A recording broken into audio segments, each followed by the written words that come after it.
Good afternoon, and thank you for being a part of Kappa Mu Omega's Let's Celebrate Black-Owned Businesses campaign. Our purpose is to make the community aware of your business, where it's located, and its purpose. And we want to encourage them to support our local Black-owned businesses. So with that, Mr. Cicero, I'm gonna ask you, what is the name of your business and how did you get started? How did you get the concept of starting your business? Well, thank you, Ms. Boston, and it's a pleasure to be with you, AKA wonderful organization, and really about significance and service to society and all the great work that you all do. So it's an honor to be with you here today. Thank Um, you. Multicultural Real Communications, and so it's a unique name. I have a registered trademark for it. It's a spinoff of Multicultural, and that's what I started my business name as in 1994. Multicultural. So to say that we have multicultural groups, and I want to facilitate conversations and communication with them. So comes multicultural communications. Over time, the feedback that I was getting, information, um, it really looked at methodology, it looked at our message, everything kept coming back real. And so then I thought, and I have a marketing background, so I said, real. Everybody keeps giving like, wow, this is real. Wow, I could apply this to work and life. And so I changed the name to Multicultural Real Okay. Communications. And so we're a full service diversity, inclusion, training and consulting firm. Okay. Okay. So you answered my next question. So you're a training and consulting firm. Okay. And you've been in business since 1994, you said? Correct, correct. 1994. Okay, good. So what do you think is unique about your business? So, the fact that we partner with organizations and, really across the gamut, when people inquire about my services, they'll oftentimes ask, what is, the industries that you work with? And we're really across the board. Mhm. Um, and, so from corporate to nonprofit to government to healthcare to education, um, to it all. And our services, the uniqueness of it is in partnering with whoever the clients become. Um, it's a extension of who they are. So I get to know their culture, their values, their climate, what type of working environment it is, who are they serving. And we're always, when we're thinking about serving, we want to think about internal as well as external. So if you don't serve internal well, right, those who work within any organization, then you're not going to serve your external customers and community and clients and such well. So we really partner and do work of helping organizations grow around diversity, valuing diversity, understanding what equity means and what it needs to look like, so that we don't have inequities and inequalities in the workplace, and then creating an environment of inclusion where people can bring their full self, right? And they could contribute their talents and their gifts and their skills to the success of the organization. So we help create that type of environment, and it's really relationship based. Okay, okay, good. Has the 2020 pandemic affected your business at all? Oh, it most certainly did.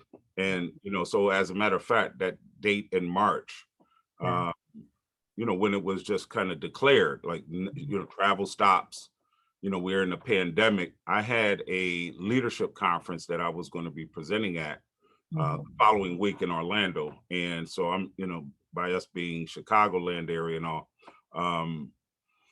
it was a really big conference. I had 3 out of the 4 days that I was presenting, and I had all prepared, Mhm. everything was ready, and so, Yeah. but the bigger disappointment for me, of course, the lives and the disruption of our lives, Right. but March Madness. I mean, they shut down March Madness.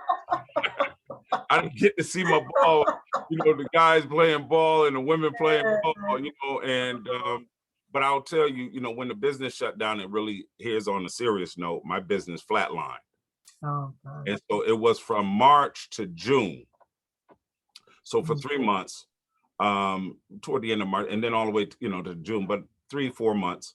And so Mhm. what I did was I, kind of set myself up in my office around my archives.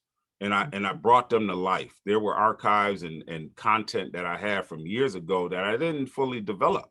Mhm. I had the time now.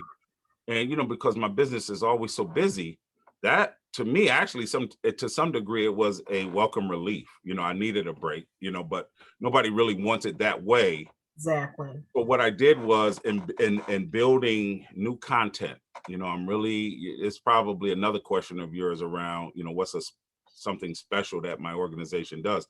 Like Mm. we're really special in customization. And so Well, we bring things that no one else thinks of, but it's so important and relevant and essential, mhm. right, to individual, interpersonal, and institutional awareness and accountability. So I was able to create some tools and processes and systems Mhm. that have done nothing but pay immense, huge dividends. So Great. from middle of July or late June, middle of July to now, I Mhm. will say this. I've never been more busier in a 10-month, 8, 9, 10-month period in all of the 26 years that I've been in business, running this business, than I have been. And a lot of that is the George Floyd murder Oh, yeah. and the racial unrest. Mhm.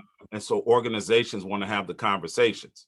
And so Okay. Multicultural Real, our philosophy is engaging real conversations with Mhm. real respect, building real relationships for real results, Oh, and that's that's our awesome. anchor. That's our anchor. And we're able to do that skillfully and do that really well, Mhm. listening with compassion and empathy and concern and care. And it's a real skill that you have to do um, to want to have these conversations. So the business has been booming Mhm. since, and I brought a lot more people on board as well onto my team. Excellent. Great. Do you tend to advertise your business, or do people come to you? Yeah, good question. All of your questions are good questions because it's really exciting for me because of the passion I have for my work. I love the work that I do, and I like people. So you can love all people, right? If you're a person of faith, you say, "I Yeah. love people." I love God is love, and I love people. Well, Mhm. it's about liking people. Do you really like people? And so I am, really involved with, you know, day to day, and really creating the opportunities that are for my organization and for others as well. Mm, okay. So, what do you think are the advantages and or disadvantages of being a business owner?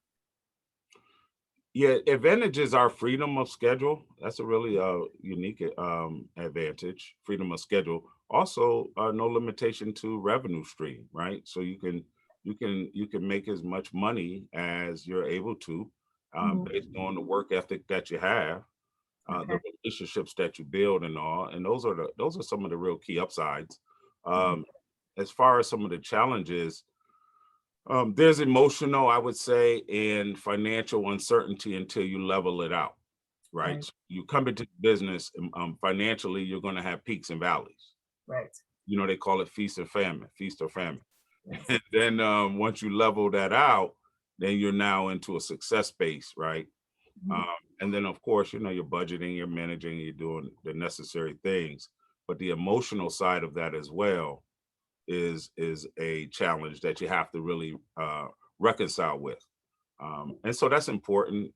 I think that can get to people. But part of what we do in terms of our expertise is emotional intelligence. So Right. we help clients with, leaders with, because Mhm. you could care about, you could put all kind of strategy together in my line of work for diversity, equity, and inclusion. But if you don't have emotional intelligence, so when a situation creates heavy emotion, as Mhm. has happened so much with the pandemic and the economy and racial unrest and so many things, if emotionally you can't manage your emotions, think Mhm. rationally. And that's what this light sign is right here. It's actually Yeah. red, yellow, green. When I turn the lights on, Uh-huh. I turned on now, and it's stop, manage your emotions. That's the red. Yellow, think rashly. Mhm. And then choose, the green is choose wisely when dealing with any situation, any type of person. So Okay. those are some of the downsides. Like you have to manage, like there's Mhm. uncertainty financially and emotionally until you level out.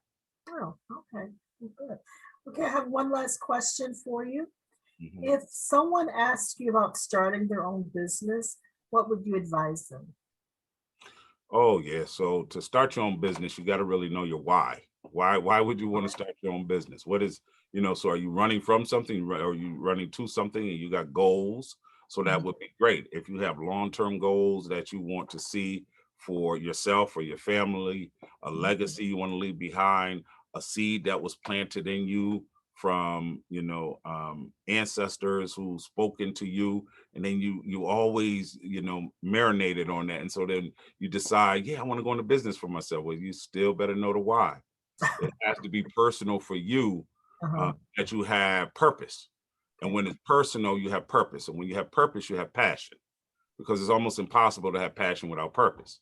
And then what happens after purpose and personal purpose, passion, then there's performance. So you'll be able to do it well, right? Because you got the purpose and the passion, and it's personal. And so you're going to serve people well and all of that. So know your why, know service. You really got to understand service, right? We have to, no problem. We have to understand quality and excellence. Mhm. And I think that's so important to running a business, that people can rely on you for consistent quality and excellence. Um, and then I think also confer with, trusted advisors, people who have taken the journey and can assist with, the day in and day out grind of running a business, right? So they'll become a mentor, so to speak, and that's going to always be very important. And then enjoy it, have fun, come up with a really, I like captivating, names. Name your business something that really means something, and Okay. and then create your vision, your mission, and your values. I call them VMV. Vision, mission, yeah, vision, mission, and values. So for instance, the values of my company are communication, accountability, respect, and excellence. And Okay. so we don't waver from those. Those, we stay fast and true to those, but they spell care, like it's an acronym, care, right? Communication, accountability, respect, and excellence. And as an organization, Uh-huh. we have the courage to care. And I want to really make a significant difference in our society, particularly with all the crisis and change that we're faced with right now. And Okay. so I appreciate this opportunity here to Mhm. have a conversation with you, Miss Ernestine Boston.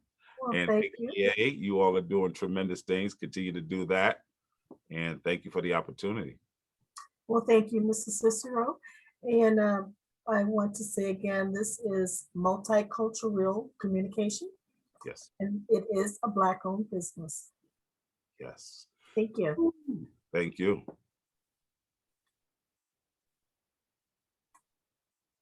Okay. Well,